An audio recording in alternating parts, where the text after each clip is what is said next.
अच्छा चलो let's start. The elements of group 17 are called halogens. Complete table 1.1। Chlorine का colour at 293 kelvin. What is chlorine का colour? Green, brown, dark grey. Green, brown, dark grey, dark grey. अच्छा ठीक है, सही है सही है सही है सही है सही है सही। सो येलोइश ग्रीन होती है ये, this is a yellowish green gas. ठीक है, ब्रोमीन इज रेडिश ब्राउन। ठीक है, सिर्फ रेड भी सही है, ब्राउन भी सही है, येलो भी सही है, ग्रीन भी सही है, ऊपर के लिए और नीचे के लिए। एंड जो है वो आयोडीन जो है वो आपके पास, इट इज ब्लैक। ठीक है, it's a black solid, so I am going to write black. State the trend in volatility of the halogens chlorine, bromine and iodine. Explain your answer. तो भाई ट्रेंड आपने बताना है और एक्सप्लेन भी करना है अपना आंसर। तो what is the trend and what is the explanation for that? Increase down the group, the volatility increase down the group. No, wrong trend, गलत ट्रेंड ही गलत बता दिया। डिक्रीज करती है, वॉलेटिलिटी डिक्रीज करती है क्योंकि melting in boiling points increase करते हैं डाउन द ग्रुप। ठीक है, वॉलेटिलिटी का मतलब क्या होता है? वॉलेटिलिटी का मतलब ये होता है कि how easy is it to convert into gas. How easy is it to boil slash evaporate. कितना आसानी से आप उसको इवेपोरेट कर सकते हैं या बॉयल ऑफ कर सकते हैं। Right, so down the group the volatility is suppose to decrease. Chlorine is a gas, bromine is a liquid, iodine is a solid. So volatility down the group decrease करती है। और क्यों करती है? Because melting and boiling points down the group increase कर रहे होते हैं। और वो क्यों कर रहे होते हैं? Because temporary dipole force stronger हो रही है because of increase in number of electrons. So down the group volatility decreases as the melting and boiling points increase.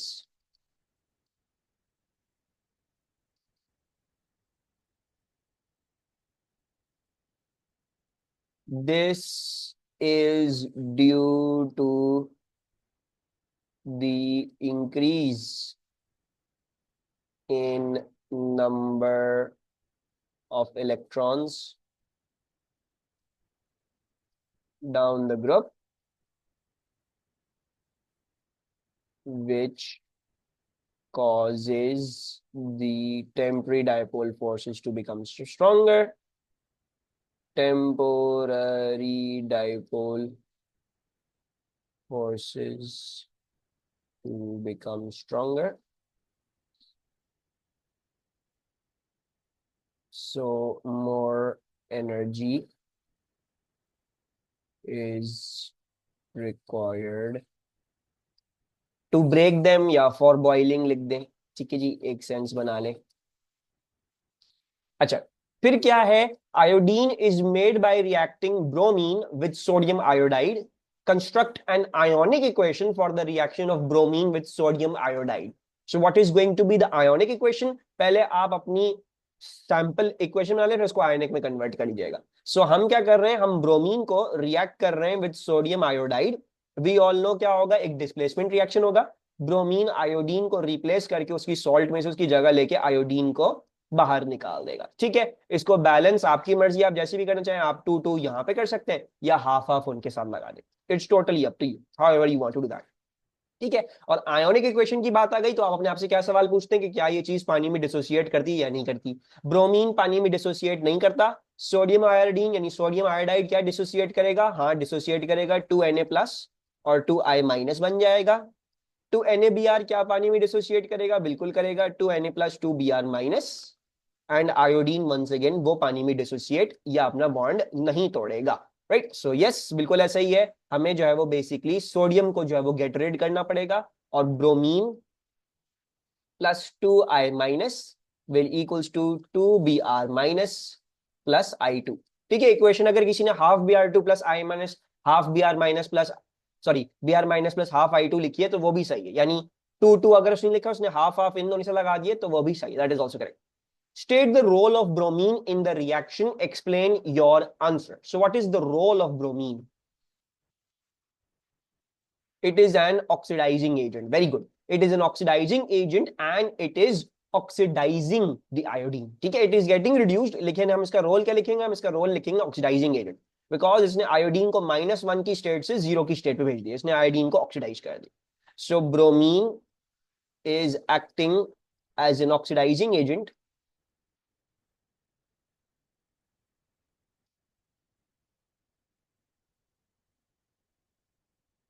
as it oxidized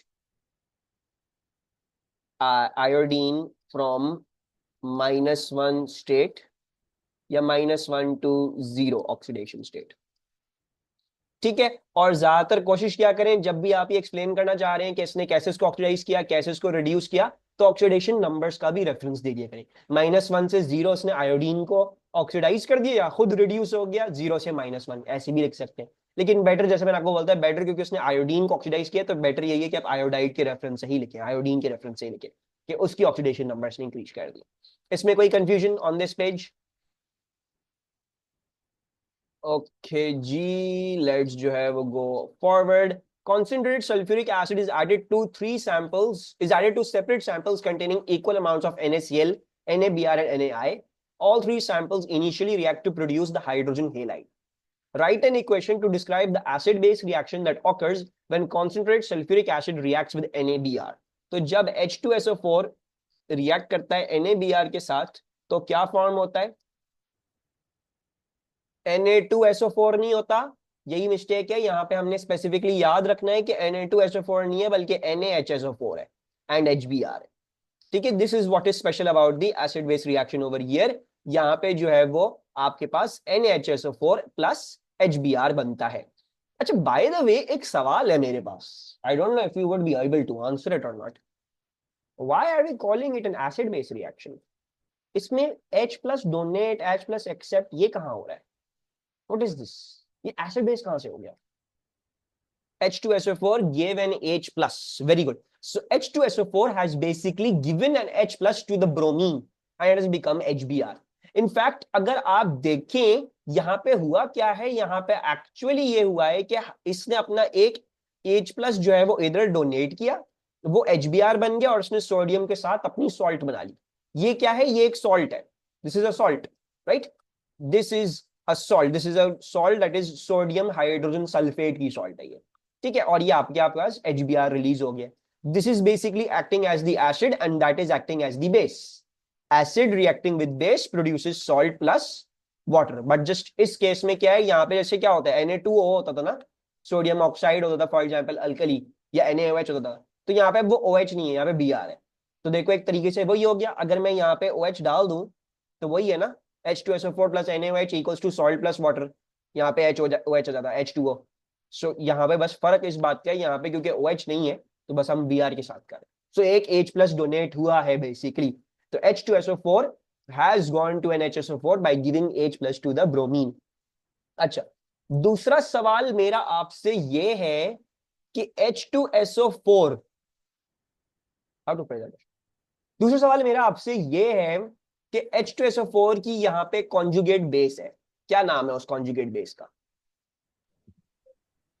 because ये ना आपको याद करना है, यहाँ पे Na2SO4 नहीं होता, यहाँ पे NaHSO4 होता है। यस, सो इसकी जो कॉन्जुगेट बेस है वो आपके पास HSO4 नेगेटिव बनी है। आपको याद होगी जो हमने ब्रॉन्स्टेड-लॉरी थ्योरी पढ़ी थी, एसिड जो है वो H प्लस लूज करता है, वो अपनी कॉन्जुगेट बेस में तब्दील होता है HSO4 नेगेटिव और plus H plus.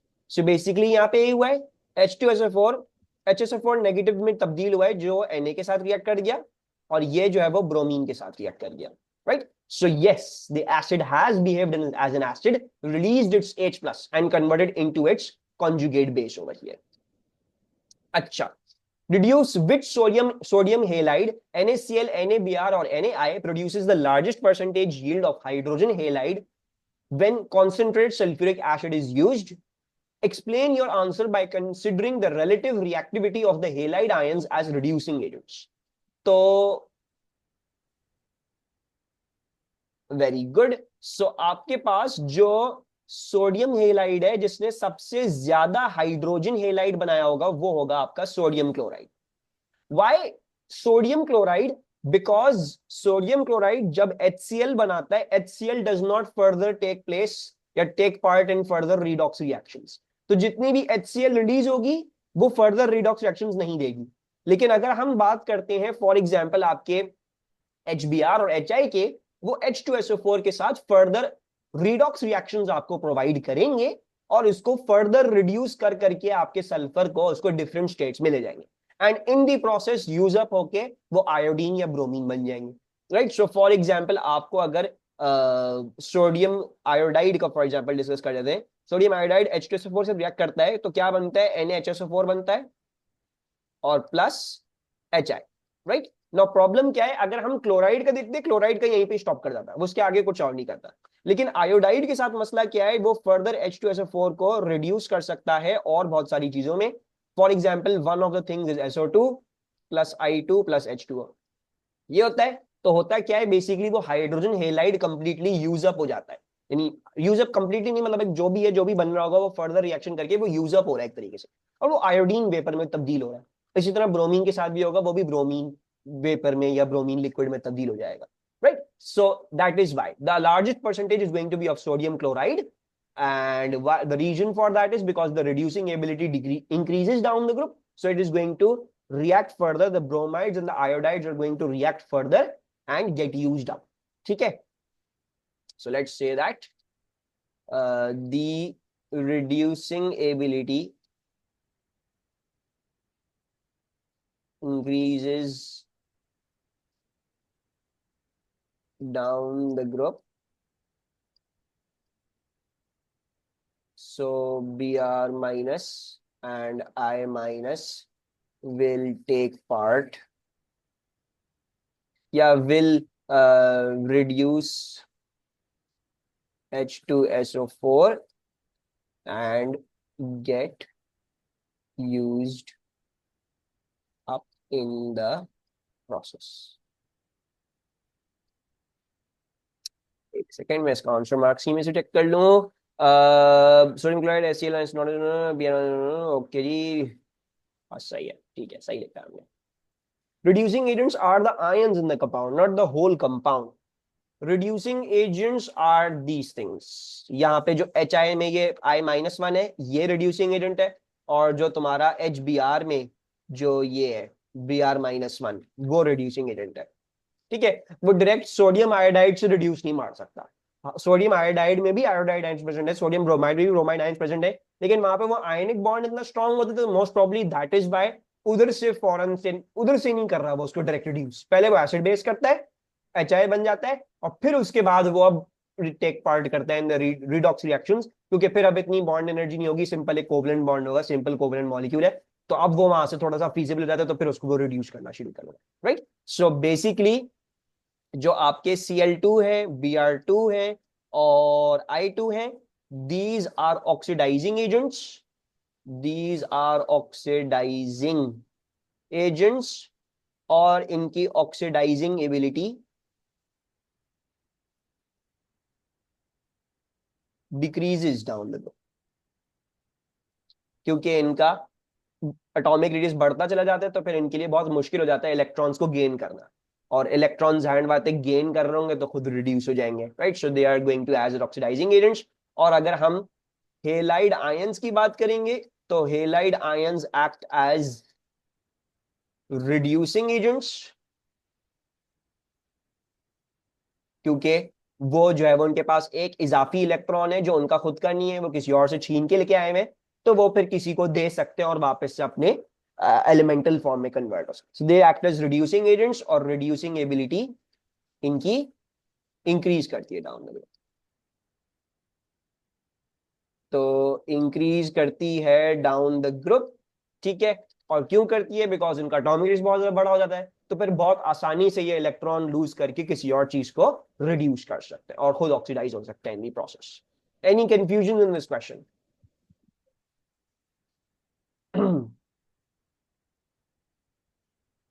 Okay. Sulfur chloride is a liquid at room temperature. When sulfur chloride is added to water, misty fumes are seen and a solution is made that turns universal indicator red. Identify the type of reaction that occurs when SCl2 is added to water. Type of reaction identify करना आपको। Hydrolysis है, very good. तो हो क्या रहा होगा, हो ये रहा होगा आपके पास कि आपका HCl2 पानी के साथ रिएक्ट करके एक वो HCl बना रहा होगा बिकॉज मिस्टी फ्यूम्स है आपके पास, और दूसरा मोस्ट प्रोबेबली एसिड बना रहा है, या तो H2SO4 सल्फ्यूरिक या तो H2SO3 सल्फ्यूरस। इन दोनों में से कोई बना रहा होगा और वो यूनिवर्सल इंडिकेटर को क्या कर रहे हैं, रेड कर रहे हैं एज एक्सपेक्टेड। ठीक है, और मैंने आपको ये बताया था कि पीरियोडिसिटी में पीरियड 3 में आपको ज्यादातर आपको P2 में सवाल ऐसे मिलेंगे, या आपको आइडेंटिफाई करना होगा कि वो अगर आपको ये बता दे कि आपका कंपाउंड हाइड्रोलाइज कर गया। हाइड्रोलाइज करने का मकसद क्या है, पानी में डाल के उसने रिएक्शन शो कर दिया, राइट। जैसे PCl5 भी पानी में हाइड्रोलाइज जाता है फॉस्फोरिक एसिड एंड HCl में। जो भी कोवलेंट कंपाउंड्स हैं, सिंपल कोवलेंट, उनकी पहचान ये होती है कि वो पानी में डालो तो one way to identify them specially in the periodicity वाला chapter is that they hydrolyse. तो PCl5 की भी आपने ऑब्जर्वेशन, वो हाइड्रोलाइज कर जाता है। ठीक है, ऐसा ही Cl4 को भी पानी में डाल दो तो वो भी हाइड्रोलाइज कर जाता है। इसी तरह HCl2 भी ये कोवलेंट कंपाउंड है, यहां से वो पूछ सकते हैं आपसे कि ये क्या बता रहा है आपको स्ट्रक्चर के बारे में, तो you will say okay it is a covalent compound. Covalent compounds will hydrolyze in water. strong covalent don't hydrolyze, like there is exceptions। Alia usually there is exception, silicon dioxide है वो नहीं हाइड्रोलाइज करेगा। लेकिन देखो यहां पे जो तुम्हें समझना है ना, तुमने ये समझना है कि अगर तुमने ऐड किया वाटर में और अगर वो हाइड्रोलाइज कर गया तो then it means it's a covalent compound. we're not saying it's a simple or a giant, we're just saying it's a covalent compound। but if it does not hydrolyze, then yes the test was inconclusive। कोई conclusive चीज आप नहीं कह सकते, it's going to be inconclusive. यानी वो आयनिक भी हो सकता है कि वो डिसॉल्व कर गई, या वो ऐसा कोवेलेंट कंपाउंड भी हो सकता है जो पानी के साथ रिएक्ट नहीं कर रहा। वो मेटल भी हो सकता है कि उसने पानी से कुछ भी नहीं करना था, बिल्कुल इनर्ट मेटल था, राइट। सो देन लेकिन जो इधर क्वेश्चन आते हैं ना, ज्यादा लोग बोलते हैं पानी में ऐड किया हाइड्रोलिसिस हो गई या रिएक्शन शो हो गया, मिस्टी फ्यूम्स आ रहे हैं, ये आ रहे हैं वो आ रहा है, तो आपने समझ जाना अच्छा ठीक है मुझे कोवेलेंट कंपाउंड की बात कर रही है। ऐसे क्वेश्चन बहुत आते हैं। Name a chloride of different period 3 element that is also liquid SO2 reaction H2O to form acid. Isn't that hydrolysis too? SO2 वो भी hydrolysis है, that is also hydrolysis। Name a chloride of a different period 3 element that is a liquid at room temperature and produces misty fumes when added to water। So yes, silicon chloride SiCl4 लिख सकते हैं हम, और मेरे ख्याल से हम PCl5 भी लिख सकते हैं। yes, so we can write PCl5 as well। अच्छा, a molecule of SCl2 contains two HCl covalent bonds। Complete the dot and cross diagram in figure 2.1 to show the arrangement of the outer electrons in a molecule of HCl2। Use cross to show the electrons from chlorine atoms। Use dot to show electrons from the sulfur atoms। Easy peasy। So dot and cross and dot and cross। Chlorines के हम crosses show कर देंगे। Chlorine का octet complete कर दिया, इसका भी octet complete, और सल्फर का भी ऑक्टेट कंप्लीट कर देंगे। Sulphur is basically in the same group as oxygen, यानी ये बेसिकली काइंड ऑफ तरीके से पानी के मॉलिक्यूल की तरह, oxygen in the middle and hydrogen on the side, because hydrogen भी सिंगल कोवेलेंट बनाता है, तो क्लोरीन भी सिंगल कोवेलेंट बना के उनका ऑक्टेट कंप्लीट हो गया, और सल्फर बीच में है ऑक्सीजन की तरह। अच्छा, और इसके पास लोन पेयर्स कितने होंगे, 1 2 3 4, सो 5 6 एंड देन 7 8, राइट, सही बनाया है। sulfur is in group 16, so it's going to have 6 valence electrons, दो इधर आ गए in these two sharing, and बाकी 4 उसके lone pairs होंगे। Predict the shape of and bond angle in a molecule of HCl2 by using VSEPR theory। Trigonal planar नहीं है, non linear नहीं है, नॉन लीनियर, नॉन लीनियर तो नहीं सिखाया बेटा मैंने तुम लोगों को। 104.5 डिग्रीज है, और वी शेप्ड बोलोगे या बेंट बोलोगे या एंगुलर बोलोगे, ठीक है, नॉन लीनियर नहीं बोलो। एमएस में जो लिखा हुआ है वो याद करने की जरूरत नहीं है, ठीक है, जैसे सिखाया है वही बोलना है। एमएस नहीं बतानी तुम लोगों ने मुझे, तुम लोगों को एमएस नहीं सॉल्व करके आनी, देख के आनी before the paper that we are solving. MS नहीं चाहिए मुझे उसमें। I want you guys to tell me the things that I have told you, and MS में कभी कभार चीजें डिफरेंट होती हैं, ओवर द इयर्स वो हल्की फुल्की चीजों को चेंज करते रहते हैं, तो एमएस नहीं याद करनी हमने, as for that matter MS नहीं याद करनी, हमें जो पता है हमने वो देखना है। अगर एमएस में कोई हमारी इंफॉर्मेशन कॉन्फ्लिक्ट कर रही है बात, तो फिर हम शायद उसको देखेंगे, इन्वेस्टिगेट करेंगे, वरना जो आपको सिखाया आपने वैसे ही लिखना है। क्योंकि एमएस भी कोई भरोसा नहीं है कौन पब्लिश कर रहा है एमएस, इस पे लिखा हुआ है कैम्ब्रिज की है, लेकिन there can be different MSs over the whole internet. ठीक है, तो एमएस पे भी फुल अंधाधुन एमएस को as a source of learning इस्तेमाल नहीं करना। हाँ, आंसर्स देखने, आंसर्स अपने जस्टिफाई करने, लेकिन as a source of learning उसमें जैसे डेफिनेशन लिखी हुई होती है वो नहीं as a source of learning. जैसे लिखना सिखाई है वैसे ही लिखनी है, आंसर जैसे लिखने सिखाए हैं वैसे ही लिखनी है properly, not don't use the MS as a source of learning. Question number क्या है? क्वेश्चन नंबर बेटा 2 है। Solid magnesium nitride is a crystalline solid. Deduce the oxidation numbers of magnesium and nitrogen in magnesium nitride to complete table 2.1. Mg is 2 plus and nitrogen is 3 minus. Very good. Magnesium is 2 plus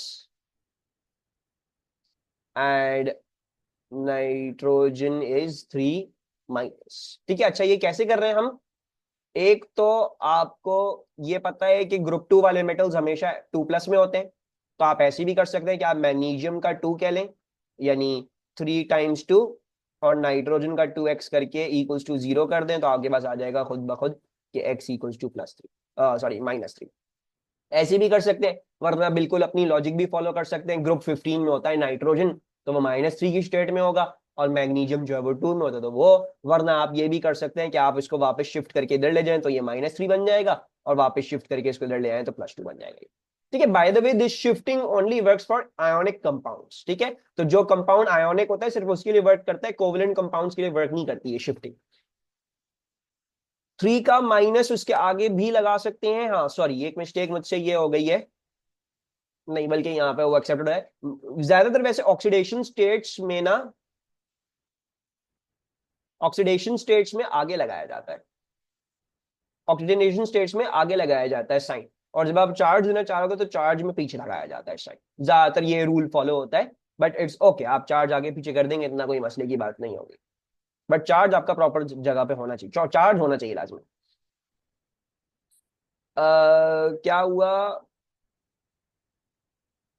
Alia? It is suppose to be ionic ना, magnesium है, एक metal cation, और एक nitrogen है, एक non metal anion, right? So non metal and metal react in a, they become a ionic compound, so it's good to be ionic. जब फिर क्या है आपके पास, magnesium nitride reacts in excess of water to produce ammonia and magnesium hydroxide only, construct an equation to describe this reaction. Okay okay, MgN3N2 plus water, तो क्या बन रहा है हमारे पास? MgOH2 and NH3। Okay, MgOH2, don't make the mistake, MgOH लिख दीजिएगा, सिर्फ MgOH2 होगा, और आपके पास जो है वो अमोनिया होगा, जो उन्होंने बताया हुआ आपको। बाकी हमें बैलेंसिंग करनी होगी, 3 Mg है तो 3 MgOH2 हो जाएंगे, 2 नाइट्रोजन है तो 2 NH3 हो जाएंगे। पानी कितने हो जाएंगे? 2 3 जा 6, 3 2 जा 6, तो हमें 12 हाइड्रोजन चाहिए, तो 6 2 जा करने पड़ेंगे, और ऑक्सीजन देख लो, 3 2 जा 6 oxygen.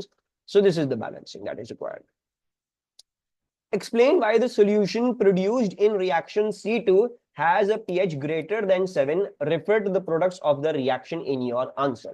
So why does it have a pH greater than 7? NH3 is a weak base. Okay, very good. So it pH is going to be alkaline. अब pH यहाँ पे अल्कलाइन दो वजहों से होगी। It will be because of 2 reasons. Number 1, ठीक है, मैं नंबर 1 और नंबर 2 करके लिख रहा हूं ताकि आप लोग समझ जाए, आप लोगों ने नंबर 1 और नंबर 2 करके लिखना। As number 1, MgOH2, some MgOH2 will dissolve in water and release OH minus। ठीक है, सारी की सारी डिसॉल्व नहीं करेगी क्योंकि आपको पता है इनसॉल्युबल होता है ये कंपाउंड, इतना कोई खास डिसॉल्व नहीं करता। एंड नंबर 2 क्या है? Ammonia gives an acid base reaction water, so ammonia is going to give acid base reaction with water. So basically वो रिएक्शन क्या होता है जो हमने देखा भी है, NH3 पानी के साथ रिएक्ट करता है, क्योंकि NH3 एक वीक बेस है, बेस की तरह एक्ट कर सकता है, तो वो पानी का H प्लस गेन कर लेता है और पानी को OH माइनस बना देता है, राइट। सो दो वजहों से ये अल्कलाइन पीएच है आपके पास, नंबर वन। अब आपने 2 मार्क्स का है तो जाहिर बात है यहाँ पे बस कोई भी एक आपने आइडेंटिफाई कर लिया तो इट्स ओके। मार्क्स स्कीम में ये है कि कोई भी एक आपने आइडेंटिफाई कर दिया, MgOH2 वाला या NH3 वाला, either of the to, that is correct. Mark क्या क्या है, ऑब्वियसली पीएच ग्रेटर देन 7 क्यों है, अल्कलाइन है सॉल्यूशन। और अल्कलाइन क्यों होता है सॉल्यूशन, इसलिए होता है बिकॉज आपके पास सॉल्यूशन में OH माइनस आयंस प्रेजेंट होते हैं, right. So pH is going to be alkaline because OH minus ions are present. तो OH माइनस आयंस यहाँ पे लिखने हैं और फिर ये बताना है कि OH माइनस आयंस कहां से आ रहे हैं। कोई बच्चा अगर ऐसे लिख दे कि कुछ MgOH2 डिसॉल्व करके OH माइनस रिलीज कर देगा, ओके परफेक्ट। कोई बच्चा अगर ऐसे लिख दे कि NH3 जो है वो पानी के साथ एसिड बेस रिएक्शन दे के आपको OH माइनस रिलीज करवा देगा, तो वो भी ओके है। आइदर ऑफ द टू या ऑल या एवरीथिंग, जैसी भी आप लिखेंगे तो वो करेक्ट होगा। We memorise the equation for Mg, right. वो Mg का पानी के साथ जो रिएक्शन होता है जोहा, हाँ जोहा वाला याद करना पड़ेगा।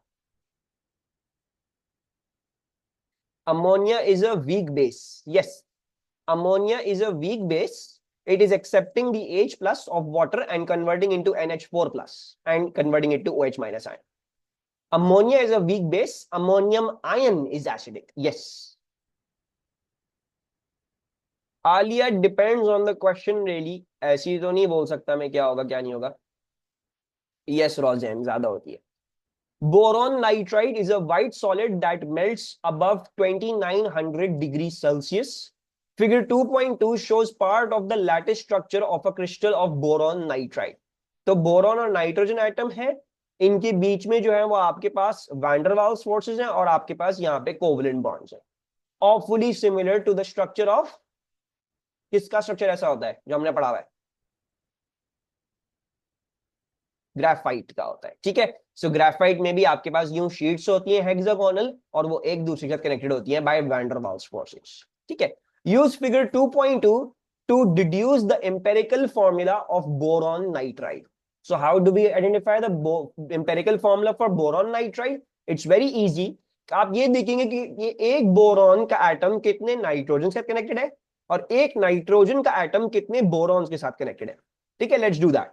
So this black one is showing us a boron का एटम, ठीक है। ये हमें एक बोरॉन का एटम दिखा रहा है।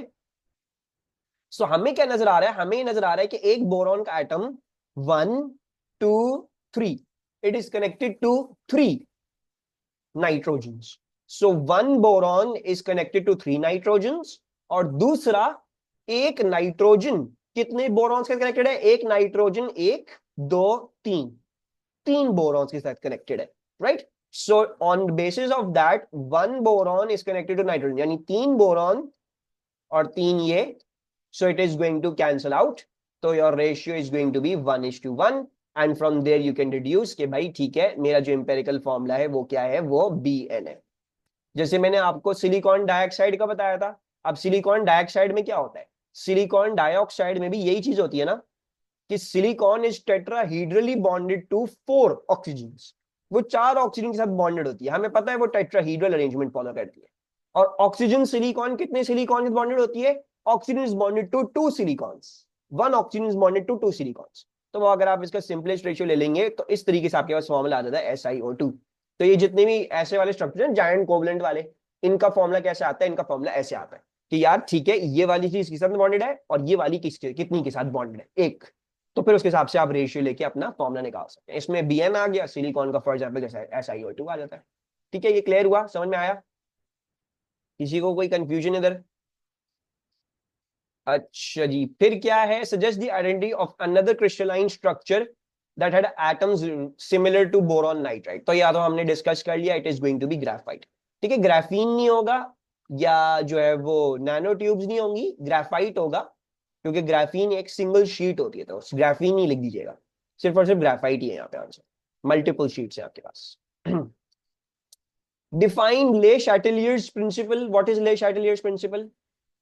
If a change occurs in the system, the equilibrium shifts itself in a way that opposes change. Very good.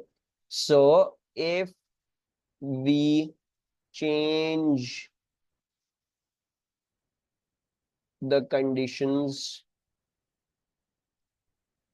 while a system is in equilibrium,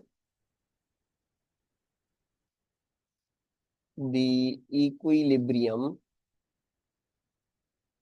shifts in such a way to oppose that change. या फिर आप ये लिख लें कि if a change is made to the equilibrium will shift to oppose that change. Simpler और हो गया थोड़ा सा.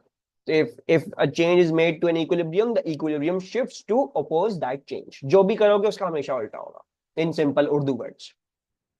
Reaction 1 describes the reversible reaction between yellow Fe3 plus aqueous and colorless SCN minus aqueous to produce red FeSCN2 plus.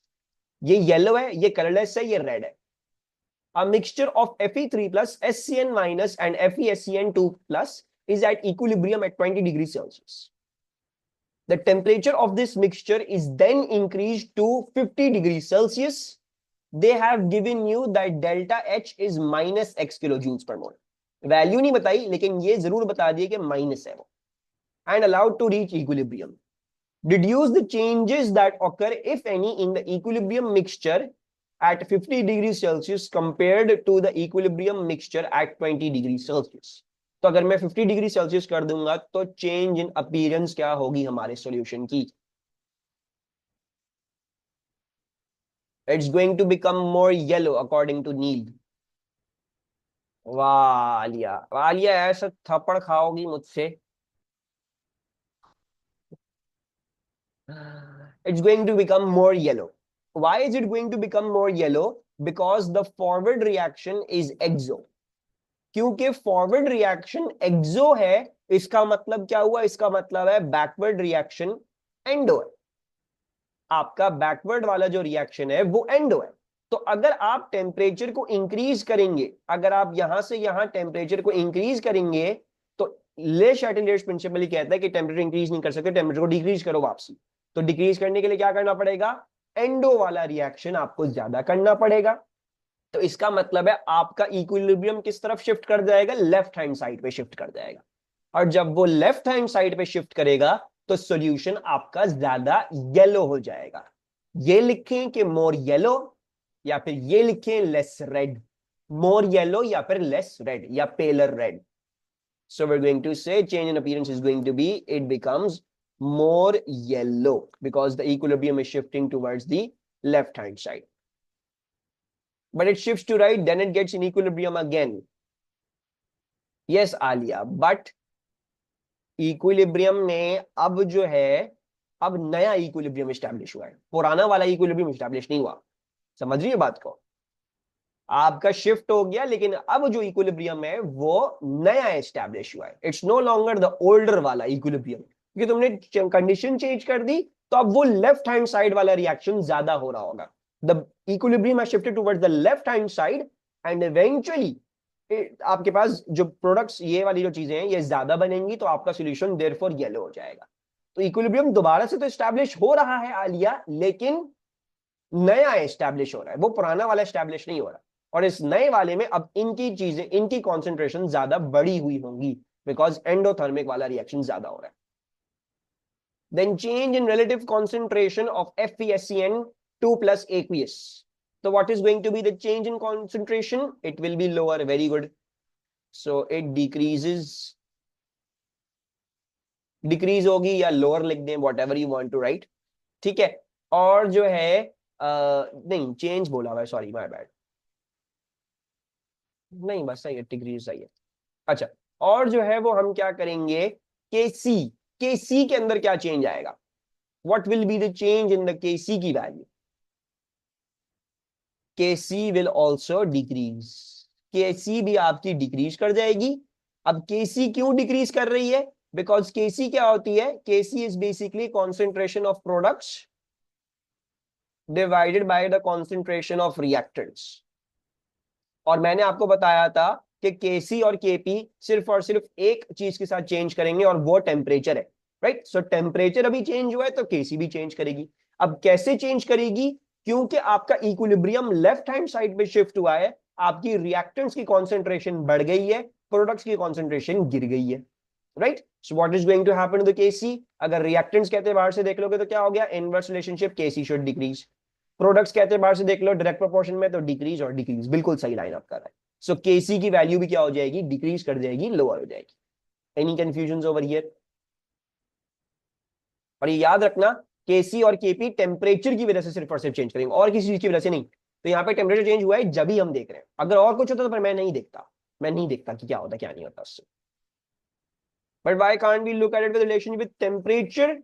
Because तुम्हारा backward वाला reaction हो रहा है। कौन सा रिलेशन विद कौन सा टेम्परेचर तुम्हारे पास? Kc is not always directly proportional to temperature, या Kp is not always directly proportional to temperature। वो सिर्फ तब होगी जब फॉरवर्ड रिएक्शन एंड होगा।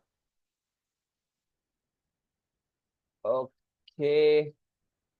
In another experiment, equimolar amounts of Fe3 plus and SCN minus are mixed together and allowed to reach equilibrium. The total volume of the mixture is 25 cm cube. At equilibrium, the mixture contains this much SCN minus, this much FeSCN2 plus. Calculate the initial amount in moles of Fe3 plus aqueous added to SCN minus to produce this mixture. हाँ जी, तो कैसे करेंगे इसको? How to do this? ये तो किसी ने मुझसे सॉल्व भी करवाया। आइस वाले मेथड से करेंगे, ठीक है। चलो आइस वाले मेथड से करते हैं। अब कैसे करेंगे, अब ये तुम लोग मुझे बताओगे। FeSCN2 प्लस, हाँ जी, ICE। ओके, हमने इक्विमोलर अमाउंट्स डाली थी Fe3 plus and SCN minus. We put equimolar amounts of Fe3 plus and SCN minus, लेकिन हमें वो नहीं पता वो कितनी थी। तो let's say x and x for this, because they're equimolar, तो x और x लिख लेते हैं, ठीक है। यानी दोनों की सेम कॉन्सेंट्रेशन होगी। FeSCN की क्या होगी? FeSCN2 प्लस की वो जीरो हो जाएगी, ठीक है, क्योंकि हमने उसका कुछ भी ऐड नहीं किया। लिखा हुआ है सिर्फ Fe3 plus SCN2 and CN minus को इक्विमोलर ऐड किया था, FeSCN2 प्लस को नहीं ऐड किया। So initially it was not present in the mixture. Also this time I am going to do the calculation directly in concentration. मैं moles में नहीं करूंगा कैलकुलेशन। ये जो x है, ये x मैं कॉन्सेंट्रेशन में ले रहा हूं, क्योंकि मुझे पता है मुझे अपने फाइनल चीजें कॉन्सेंट्रेशन में ली। सो मैं इसको जबरदस्ती कोई मोल्स शोल्स में कन्वर्ट करने की मुझे कोई जरूरत नहीं है, ना मुझे कोई फायदा होगा, ठीक है। अच्छा, इक्विलिब्रियम पे हमको क्या बताया हुआ है? इक्विलिब्रियम में बताया हुआ है कि यार इसके जो है वो 1.30 इंटू 10⁻³ है, और इसके जो है वो 0.3 इंटू 10⁻³ है। अब हम जो है वो क्या कर सकते हैं? चेंजेस निकाल सकते हैं, सब में क्या क्या चेंज आए हैं आपके पास, राइट। सो FeSCN2 प्लस में कितना चेंज आया है? उसमें चेंज आया है प्लस 0.3 इंटू 10⁻³ का, राइट। एंड वी नो, क्योंकि इन सब के बीच में 1:1:1 का रेशियो है, सो वी नो कि अगर इसमें प्लस 0.3 आया है तो इस वाले में कितना आया होगा? SCN माइनस में नेगेटिव आया होगा। Negative by this quantity, negative 0.3 into 10⁻³, right. And similarly इसका भी नेगेटिव 0.3 इंटू 10⁻³ होगा। ठीक हो गया। अब हमको क्या पता है? हमको पता है कि अगर मैं इस वाली रो पे कैलकुलेशन कर लूं, मुझे पता है मैं x की वैल्यू निकाल लूंगा, x की वैल्यू Fe3 प्लस की भी वही थी, right. So let's just do that.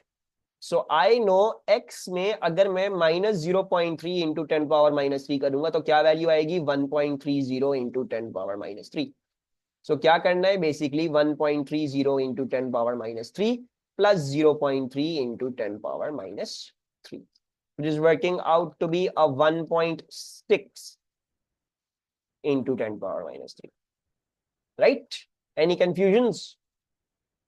अच्छा, ऑल्सो थोड़ा सा इसको कर लेते हैं 2 decimal place and this is 3 decimal place, right. So lowest DP, क्योंकि हमने सिर्फ सिर्फ सिंपल एडिशन सब्ट्रैक्शन करी है, तो मैं लोएस्ट डीपी 2 डेसिमल प्लेस तक अपना आंसर प्रॉपर्ली कोड कर देता हूं, 1.60 दे देता हूं। Sir they are asking in moles, they asked in moles. ओहो शिट। अच्छा ठीक है, thanks for telling me that. यार इतनी जगह ही नहीं दी इन लोगों ने, जगह तो दे दिया करो भाई। इसको थोड़ा साइड में करते हैं। थैंक्स फॉर टेलिंग मी के मोल्स में मांगे हुए। ये आ गया आपके पास कॉन्सेंट्रेशन, और अब मोल्स कैसे निकालते हैं? मोल्स आप निकाल सकते हैं कॉन्सेंट्रेशन इनटू वॉल्यूम करके। सो 1.6 into 10 power -3 multiplied by the volume 25 into 10 power -3। Sir isn't this concentration in equilibrium? This is initial concentration. देखो मैंने क्या किया है, मैंने x निकाला। x क्या था? x इनिशियल कॉन्सेंट्रेशन थी मेरी, राइट? सो इनिशियल कॉन्सेंट्रेशन, और मुझे अपना वॉल्यूम भी पता है, टोटल वॉल्यूम क्या है 25 cm3, तो मैंने मल्टीप्लाई कर लिया to work out the initial moles.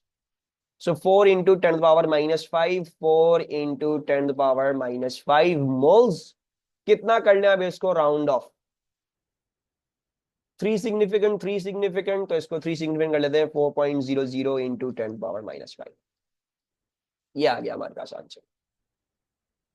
2 dB नहीं होगा अब, क्योंकि मल्टीप्लाई कर दिया हमने, since we multiplied now with the volume, तो जो भी हमारा सिग्निफिकेंस है 3 सिग्निफिकेंस, 3 सिग्निफिकेंस, 3 सिग्निफिकेंस, तो देयरफॉर आंसर भी 3 सिग्निफिकेंस। Okay, clear? अब कोई कंफ्यूजन इसमें? समझ आ गया सबको क्या किया मैंने? तो अब इसको जरा आइस को कंप्लीट भी कर लेते हैं, ठीक है? एक ही हाथ में कंप्लीट भी कर लेते हैं। एक्स की वैल्यू क्या आई है? एक्स की वैल्यू आई थी 1.6 ना, तो 1 पॉइंट, बल्कि हम ऐसे लिख लेते हैं x इक्वल्स टू 1.6 इंटू 10 पावर-3। तो इसका मतलब ये भी x क्या है? ये भी x वही है, 1.6 इंटू 10 पावर-3। दोनों में -0.3 हुआ है, तो दोनों की 1.30 आ रही होगी इन 10 पावर-3। अब क्या बोल रहे हैं? Calculate Kc for reaction 1 and state its units. So now we can easily peasily do it. Let's do that. So Kc will equal to the concentration of FeSCN2 plus aqueous, FeSCN2 plus at equilibrium divided by the concentration of Fe3 plus at equilibrium and SCN minus at equilibrium। अभी क्योंकि उन्होंने मांगा हुआ नहीं है कि इसको straight करो, तो इक्विलिब्रियम वगैरह लिखने की जरूरत नहीं है, लेकिन फिर भी लिख देते जस्ट फॉर रिविजन, कि आप ना भूलें इस चीज को। नहीं, यहाँ पे लिखना जरूरी नहीं, क्योंकि ये नहीं लिखा हुआ कि केसी को लिखो कि क्या है क्या नहीं। So since they have not asked you write KC down, तो don't need to write equilibrium. अगर क्वेश्चन ये होता है कि write the expression for KC, फिर आप लिखते हो उसमें। अच्छा, अब क्या क्या है हमारे पास? हमारे पास 0.3 into 10 पावर-3 divided by 1.3 into 10 पावर-3 and then 1.3 into 10 पावर-3। What is the answer? 177.514। Confirm करो, यही आ रहा है। 3SF दे देते हैं 177, और इसके यूनिट्स भी लिखने हैं। यूनिट्स क्या हो जाएंगे इसके? मोल -1 DM³ वेरी गुड। सो मोल पर DM³, ये आ गया एक ऊपर, नीचे आ गया एक मोल पर DM³, और ये भी आ गया एक मोल पर DM³। सो इजी पीजी, ये एक मोल पर DM³ ऊपर वाले नीचे, ऊपर नीचे कैंसिल आउट हो गया। ये वाला मोल पर DM³ जब ऊपर जाएगा तो मोल की पावर -1 हो जाएगी और DM की पावर क्यूब हो जाएगी। That is the units for your KC. 178 होगा, ठीक है। Yup yup yup yup yup yup yup yup yup, thank you. 178।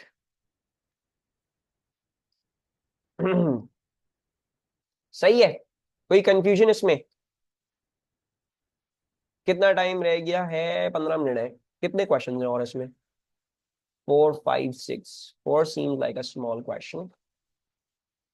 Define enthalpy change of formation. So what is the definition of enthalpy change of formation?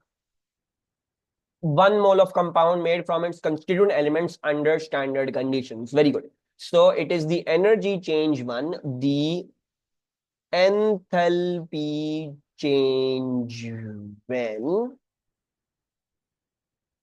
1 mole of a compound is made from its constituent elements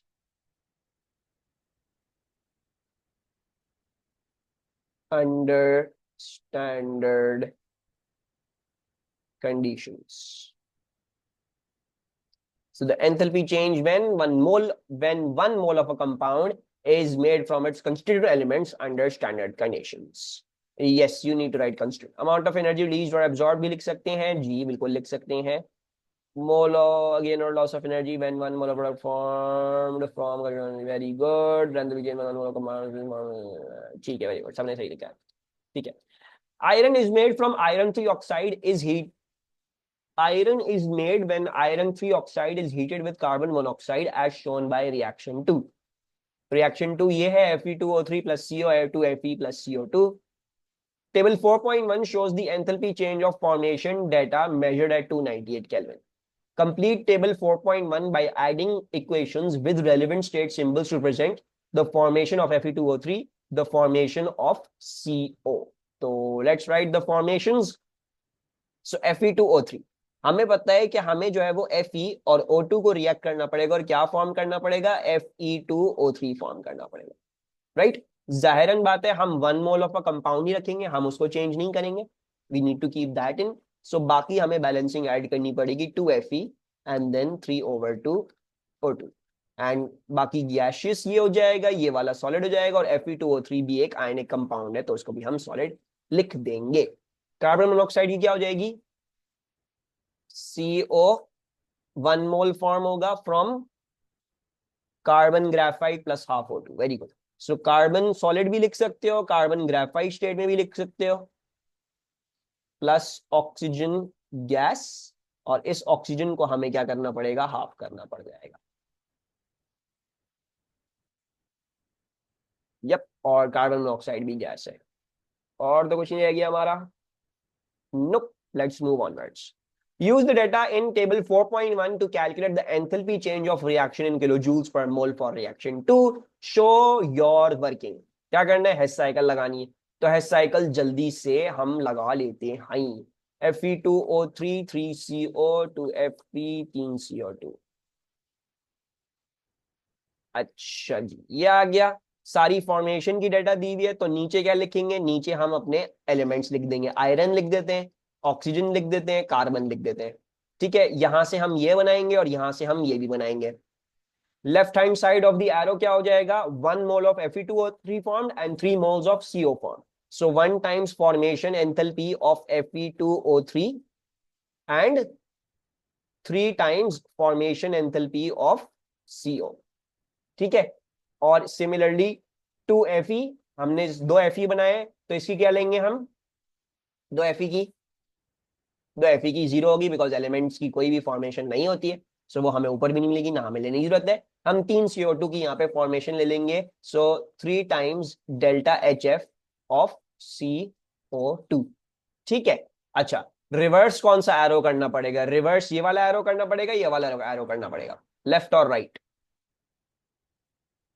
left वाला arrow reverse हो जाएगा because हम ए से B जाने की कोशिश कर रहे हैं तो क्योंकि ए से बी सीधा रास्ता नहीं है तो हम पहले ए से सी आएंगे और फिर सी से बी जाएंगे सो इन दैट केस हमें जो है वो इसको रिप्लेस वो करना पड़ेगा ऑपोजिट करना पड़ेगा और उसको फॉर में लेना पड़ेगा so we are getting negative formation enthalpy क्या है जो भी उसकी नेगेटिव लेनी है तो फॉर्मेशन एंथैल्पी की नेगेटिव यानी negative of negative 824.82 so plus 824.2 हो जाएगा फिर क्या करना है नेगेटिव किसका लेना है 3 टाइम्स फॉर्मेशन ऑफ CO की फॉर्मेशन -110.5 है सो -3 टाइम्स -110.5 ठीक है नेगेटिव कर दिया फिर क्या करना है 3 टाइम्स फॉर्मेशन CO2 की एज इट इज लेनी है तो CO2 की फॉर्मेशन -393.5 है सो इसको 3 टाइम्स कर लेंगे 393.5 -393.5 ठीक है इसके साथ प्लस इसके साथ माइनस था इसके साथ भी कर लेते हैं properly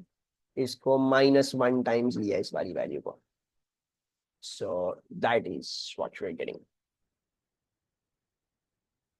-24.8 kilo joule per mole -24.8 kilo joules per मोल और जो है यूनिट्स डेसिमल प्लेस है सॉरी फर्स्ट डेसिमल प्लेस है हाँ तो फर्स्ट डेसिमल प्लेस तक राउंड ऑफ कर देते हैं -24.8 kilo joules per mole Any confusions?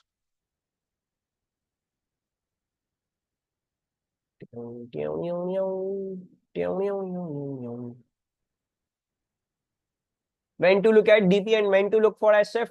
When you're in your calculation earlier, you've got multiplication division, then look at SF. If in your calculation तुमने सिर्फ addition subtraction करी है तो फिर तुम डीपी देखोगे। यानी फॉर द केमिकल एनर्जेटिक्स वाली हेसिस लॉ जब भी सॉल्व कर रही हो तब तुम डीपी देखोगी, और जब तुम जो है वो क्या कहते हैं, वो देखोगी, बाकी जहां भी कैलकुलेशन करोगी तो तुम वहां पे वो देखोगी। ऐसा is H F of F E O and C O being added और multiplied? Added, not multiplied. Add होगा ना टुगेदर। इसकी जो है वो जो भी है नेगेटिव करके लेनी है तो नेगेटिव करके ले ली, और इसकी पॉजिटिव करके लेनी है। मल्टीप्लाई नहीं करोगी, मल्टीप्लाई तो गलत कर देगा सब कुछ। You are just adding them together, this plus this, answer. Hydrocarbon molecules contain covalent bonds, define covalent bond. What is a covalent bond? E static force of attraction between nuclei of two atoms and shared pair of electrons. वाह रोजन, MS रट क्या है वो, तुम भूल की भूल। सो electrostatic force of attraction between nuclei and shared their shared pair of electrons. A carbon double bond is in an alkene is made from a sigma bond and a pi bond. Identify the hybridization of the carbon atoms in a C-C bond in an alkene. What is the hybridization? It is sp2. Very good. ठीक है, सबको याद है कैसे करते थे इसको? इसको ऐसे करते थे क्योंकि एक सिग्मा बॉन्ड एक पाई बॉन्ड है और बाकी भी सारे सिग्मा होंगे। So out of the 3s, out of the 3p मुझे एक उंगली बंद करनी पड़ेगी क्योंकि मुझे पाई बॉन्ड के लिए इसको रिस्ट्रिक्ट करना पड़ेगा, तो sp2 हाइब्रिडाइजेशन हो जाएगी। Draw a label diagram to show in terms of orbital overlap how the sigma and pi bonds are made in a carbon-carbon double bond. तो इसमें सिग्मा और पाई बॉन्ड किससे बनते हैं? sp2 वाले हाइब्रिड ऑर्बिटल से बनते हैं। तो आपको sp2 वाले हाइब्रिड ऑर्बिटल से बनाना है। तो सिग्मा बॉन्ड कैसे बनेगा? सिग्मा बॉन्ड बनेगा ऐसे, जब ये sp2 हाइब्रिड ऑर्बिटल एक दूसरे sp2 हाइब्रिड ऑर्बिटल के साथ क्या करेगा? हेड ऑन ओवरलैप करेगा। So this is going to be your sigma bond, and pi bond कब होता है? pi bond तब होता है जब sideways overlap करते हैं दो p ऑर्बिटल। तो p ऑर्बिटल ले लें और एक दूसरा p ऑर्बिटल ले लें, और उनके बीच में आपने क्या दिखाना है? आपने टू रीजन्स ऑफ ओवरलैप दिखाने, like this.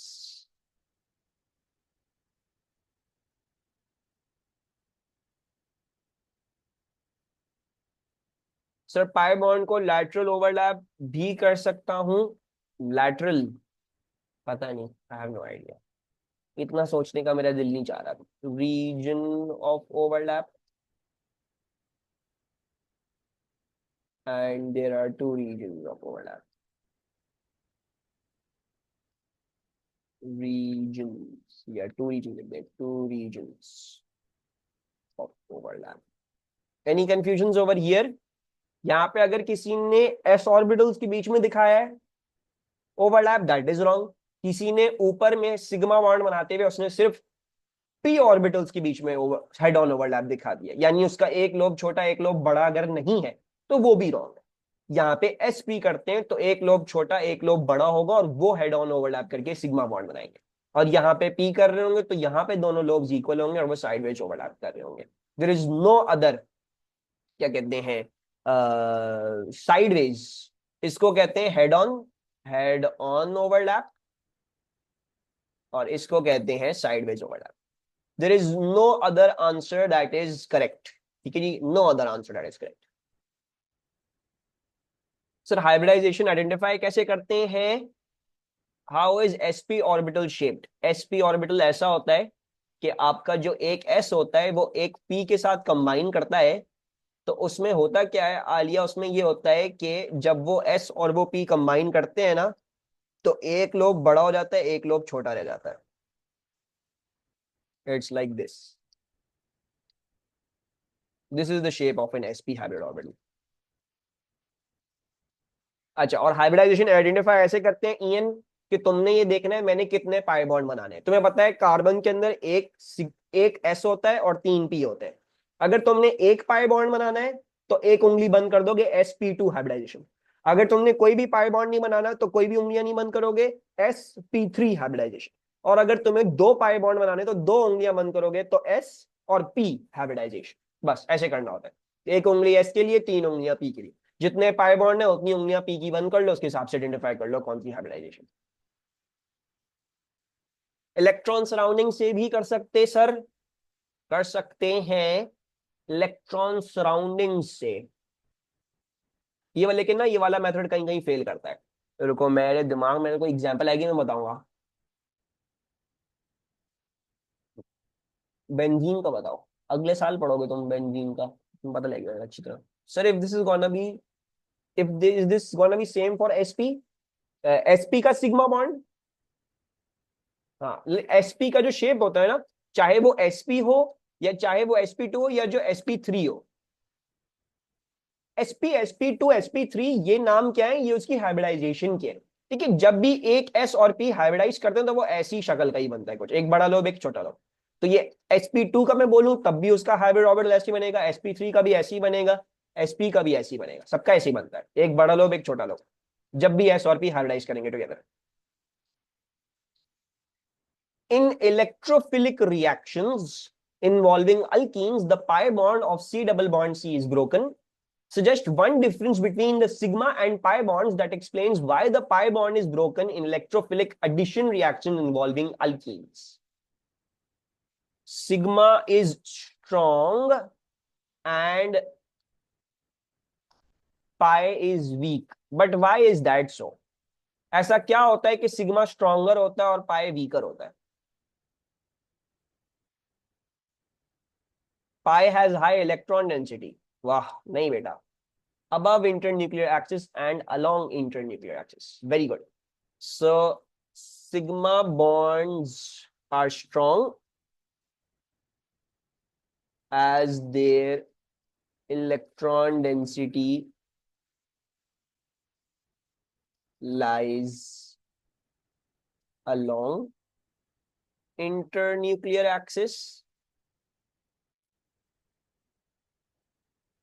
while pi bonds are weak as electron density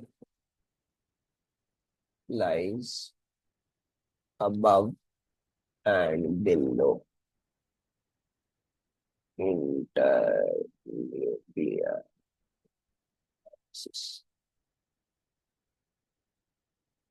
sigma has efficient orbital overlap, नहीं आ लिया, रीजन बस यही है। सिग्मा स्ट्रॉन्गर इसलिए होता है बिकॉज उसकी electron density along internuclear axis होती है, और पाई बॉन्ड्स वीकर इसलिए होते हैं बिकॉज उनकी electron density above and below internuclear axis होती है। सिर्फ यही है और कुछ नहीं है इसके अलावा, नथिंग एल्स। ठीक है, no such thing as efficient overlap. In fact pi bond में ज्यादा अच्छा ओवरलैप होता है, दो जगह ओवरलैप होता है। तो पाई बॉन्ड का हो सकता है ज्यादा अच्छा होता ओवरलैप, लेकिन हम वो नहीं लिखते, हम ये लिखेंगे कि उसकी इलेक्ट्रॉन डेंसिटी अलोंग है, ये रही इसकी इंटरन्यूक्लियर एक्सिस के अलोंग पड़ रही है, और इसकी इंटरन्यूक्लियर एक्सिस से अबव एंड बिलो पड़ रही है, right? So that is the reason for that. Complete figure 5.1 to show the mechanism for the electrophilic addition of hydrogen bromide to 2-methyl propene to produce the major organic product. Include charges, dipoles, lone pairs of electrons, and curly arrows as appropriate. So how do we do this? Partial charges, सबसे पहले तो partial charges mark किया करें, because partial charges are the explanations why things attack and why bonds break, right? So सबसे पहले आप partial charges mark करेंगे, delta plus and delta minus. उसकी वजह से ब्रोमीन होशियारी करता है, वो इलेक्ट्रॉन वापसी ले लेता है, और वहां से आपका कार्बन का बॉन्ड टूट के हाइड्रोजन को अटैक करता है, बिकॉज उसके पास इलेक्ट्रॉन डेंसिटी और हाइड्रोजन डेल्टा प्लस है, तो वो इलेक्ट्रोफाइल की तरह बिहेव करके यहाँ पे ऐड किया जा सकता है। अच्छा, हाइड्रोजन किस साइड पे जाएगा, लेफ्ट पे जाएगा राइट पे जाएगा? लेफ्ट वाले पे जाएगा, because the hydrogen goes to the side with more hydrogen. और क्या शो करना होगा इधर स्टेप 2 में?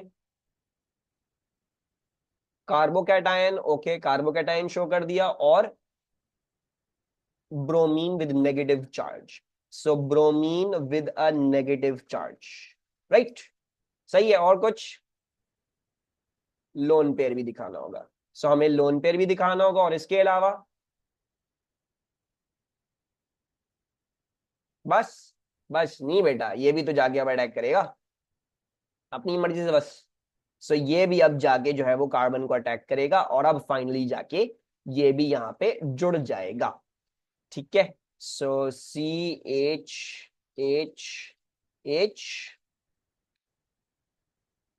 सी CH3 Br, इस पे मिल जाएंगे आपको 4 out of 4। Any confusions? Why do s orbital overlap directly? Because they can. Everything wants to overlap directly. p orbital sideways overlap क्यों करते हैं?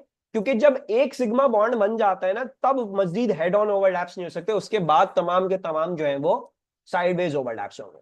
अब एस ऑर्बिटल कभी भी साइडवेज ओवरलैप क्यों नहीं करता? बिकॉज एस ऑर्बिटल एक गोला होता है, एक स्फेयर होता है, सो उसमें कोई साइडवेज ओवरलैप हो ही नहीं सकता। तुम स्फेयर को कैसे ओवरलैप करोगे साइडवेज? उसको जैसी भी करोगे वो हेड ऑन ही कहलाएगा, राइट। और ये बात होती है कि पहला वाला हमेशा सिग्मा होता है, उसके बाद आने वाले सारे के सारे वो पाए होते हैं। The first one is always a sigma and the rest of coming जो इसके बाद आते हैं वो हमेशा पाए होते हैं, बिकॉज पहला वाला सिग्मा बॉन्ड बन गया, अब वो रिस्ट्रिक्शन डाल देता है बाकी सब पे, वो सारे के सारे हेड ऑन साइडवेज ओवरलैप ही हो सकते हैं, अब वो हेड ऑन नहीं हो सकते। ठीक, अच्छा जी, ये हो गया यहां तक हमारा कंप्लीट। पेपर कर ले पूरा, थोड़ा सा लंबा है। Explain what is meant by stereoisomerism, reduce the number of stereoisomers of weak when we think is the molecule होगा, name all the functions of weak। कर लेते हैं यार, छोटा सा इसको आज करके खत्म करते हैं। Let's do it, yep easy लग रहा है। So V shows stereoisomerism. Explain what is meant by stereoisomerism. Molecules with the same structure formula but different arrangement of atoms in 3D space. Very good. So molecules having the same structural formula but different arrangement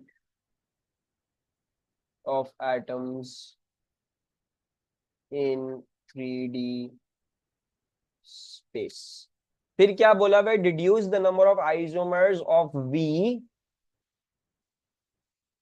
deduce the number of stereoisomers of V, explain your reasoning. तो भाई deduce करें number of isomers और मुझे explain करें working. Ring का पहला carbon किरैल है, प्रोजेन कह रहे हैं रिंग का पहला कार्बन किरैल है, और कुछ? ओके, तो हमें कायरलिटी देखनी होगी और ज्योमेट्रिक सिस्ट्रॉन्स देखना होगा कि किस किस में ज्योमेट्रिक सिस्ट्रॉन्स है और कहाँ कहाँ आपके पास कायरल आ रहा है, right. So this is going to be CH3। ये तो नहीं हो सकता, एक एक दो तीन चार, ये चार बॉन्ड आ गए, एक दो ये CH2 हो जाएगा, एक दो तीन ये CH होगा, एक दो ये CH2 हो जाएगा, एक दो ये CH2 हो जाएगा, एक दो तीन चार ये C हो जाएगा, एक दो तीन ये CH, ये CH2, 1 2 3 this will be CH, 1 2 3 this will be CH, 1 2 CH2 and CH3, right? So now let's see which ones are chiral and which ones are going to have cistrons. So I think we have a chiral carbon over here, this one, and a chiral carbon over here. These two are going to be our chiral carbons. और क्या है हमारे पास? और मेरे ख्याल से यहाँ पे ये सिस्ट्रॉन्स आ जाएगी, right. This is going to give us cis trans isomers. So total कितना आइसोमर्स हो जाएंगे? How many total isomers? 8, not 6, not 6, not 4, not 2, 2 to the power 3 करेंगे। याद रखना, अगर n है, if you got n stereoisomeric possibilities, stereoisomeric possibility, अगर आपके पास n स्टीरियोआइसोमेरिक जो भी है, ठीक है, पॉसिबिलिटी है, तो you are going to have 2 to the power n isomers. ठीक है, रिमेंबर दिस। अगर n आपके पास साइड्स हैं जो स्टीरियोआइसोमर्स अलाउ करती हैं, तो 2 to the power n isomers होंगे। 2 to the power 3 is 8, not 6। 2 multiply by 3 नहीं करना, 2 की पावर 3 करना, right. So we have 2 chiral carbons and one C double bond C that will show Geometric isomerism.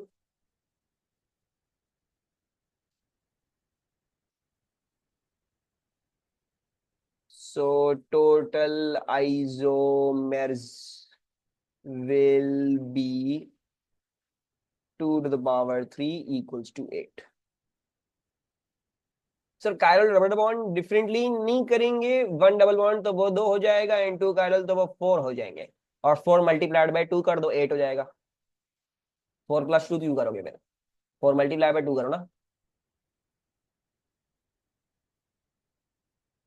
अलग अलग भी कर सकते हो लेकिन मल्टीप्लाई करना पड़ेगा इसको। Deduce the molecular formula of V. Molecular formula बताएं भाई, वी का क्या आ रहा है आपके पास।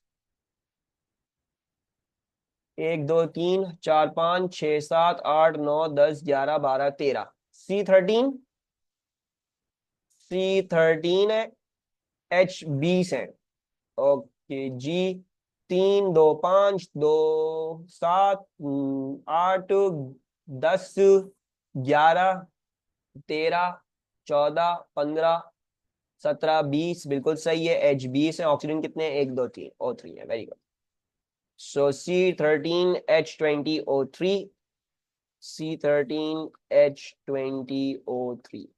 फिर क्या है, name all function groups present in V. तो what are the function groups present in V. Carbonyl नहीं लिखोगे, कार्बोनाइल को मजीद डिफाइन करो। एस्टर है, कीटोन है, और अल्कीन है। Ester, ketone, alkene. ठीक है, ये एस्टर है, ये कीटोन नहीं है, इसको पूरा देखोगे COO है। So ester, ketone, and then alkene. अच्छा जी, आगे चलते हैं। Figure 6.2 shows two reactions involving V। Reaction 1 में हमने रिएजेंट T डाला है, तो रिएजेंट T डालने से ये W बन गया। क्या करा है रिएजेंट T को हमने, रिएजेंट T क्या होगा, जी क्या हुआ जोआ, पीछे जाऊं आपसी। K2Cr2O7। हाय, हाओ बेटा, NaBH4 या NaBH4 क्यों होगा, वाई Na। जोआ जब कर लो तो मुझे बताना। कीटोन OH बन गया, और अल्कीन बॉन्ड जो गायब हुआ है वो भी तो देखो, मुझे तो अल्कीन बॉन्ड भी तो गायब होता हुआ दिखा है। फिर क्या होगा, थोड़ा ध्यान से सोचो। अल्कीन भी गायब हुआ है और कीटोन भी OH बना है, दो चीजें हुई हैं, तो रिडक्शन हुई है। और रिएजेंट क्या होगा, reagent hydrogen plus nickel catalyst होगा यहाँ पे, right. So hydrogen plus nickel catalyst that has reduced the ketone to the secondary alcohol and also made the alkene go to an alkane। NaBH4 और LiLH4 correct कब होते, जब सिर्फ ketone गया होता आपके उसमें, ठीक है जी।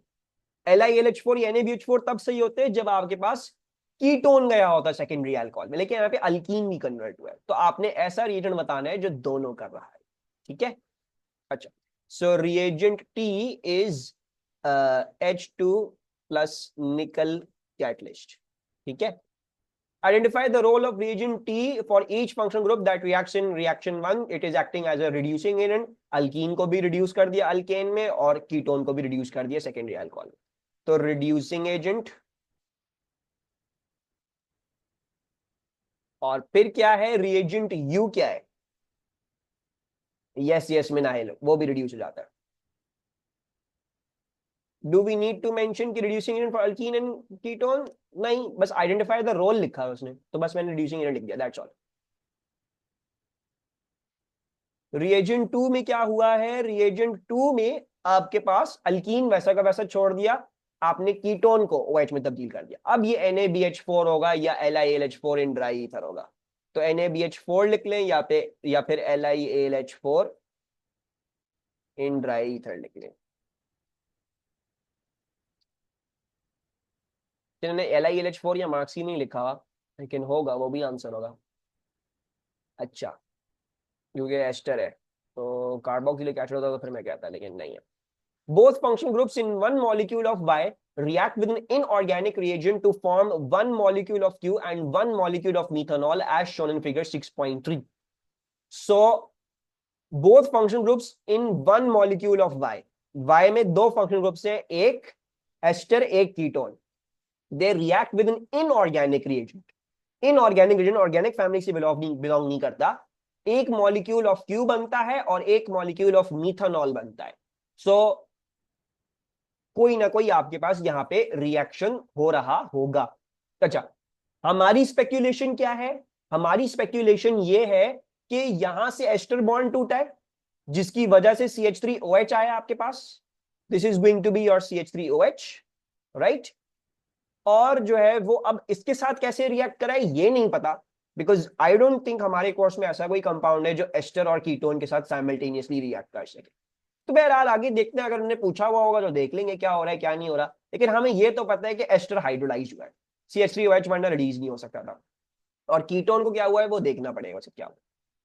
Part of the mass spectrum for Q is shown in figure 6.4.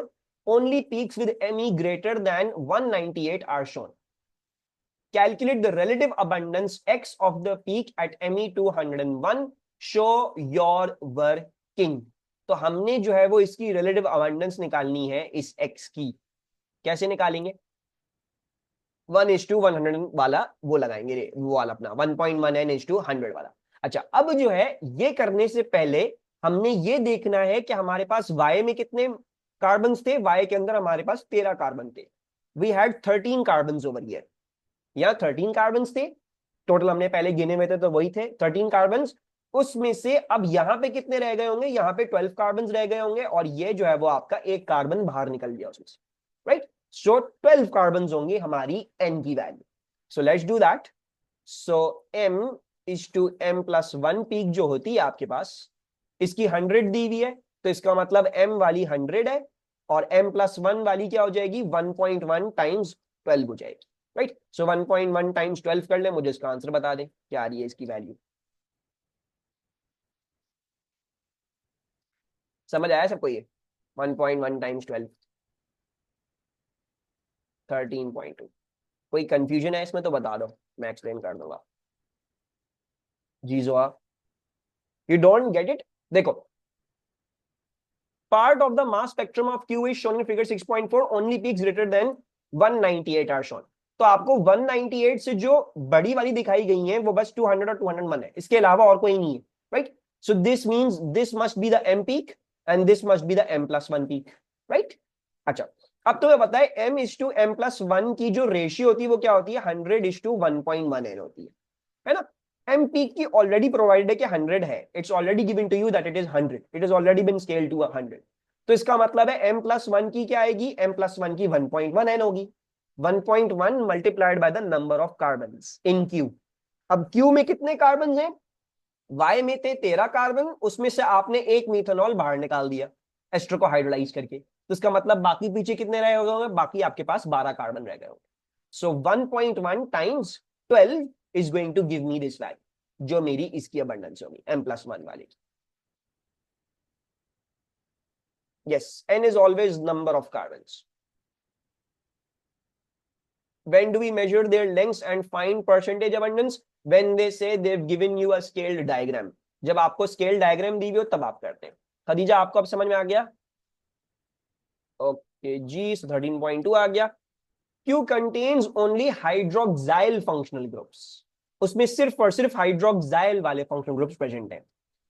Complete table 6.1 to show the observations that occur when 2,4-dinitrophenyl hydrazine n is the number of carbon atoms, Alia, not carbon 12 और carbon 13, carbon atoms। ठीक है, जितने भी carbon atoms होंगे वो तुमने count करने होंगे, तो जितने भी इसमें कार्बन एटम्स बचे हुए ना क्यू में, बस वो काउंट करके तुमने मल्टीप्लाई करना, दैट्स ऑल, नथिंग एल्स। अच्छा, हमने जो है वो 2,4-डाइनाइट्रोफिनल हाइड्रोजन का दिखाना है कि Y में जब ऐड करेंगे तो क्या होगा और Q में जब ऐड करेंगे तो क्या होगा। तो Y में 2,4-DNPH ऐड करेंगे, ऑब्जर्वेशन दिखाएगा, ऑरेंज पीपीटी दिखाएगा, बिकॉज में कीटोनिक ग्रुप है, so we will say orange ppt. Orange to green नहीं, क्या हो गया? K2Cr2O7 थोड़ी है, orange ppt, it is going to give you orange ppt for that. और Q के लिए नो चेंज होगा, बिकॉज उसमें सिर्फ और सिर्फ आपके पास हाइड्रोक्साइल ग्रुप्स है, उसमें कोई कीटोनिक ग्रुप या कार्बोनाइल ग्रुप मौजूद नहीं है, right? So there shall be no change for Q। No change. अच्छा जी, फिर क्या है हमारे पास? Under certain conditions, 0.002 moles of Q reacts with an excess of sodium to produce a total of 44.8 centimeter cube of gas at standard temperature and pressure. Calculate the number of hydroxyl groups present in a molecule of Q. Show your working. अच्छा, अब हमें क्या पता है?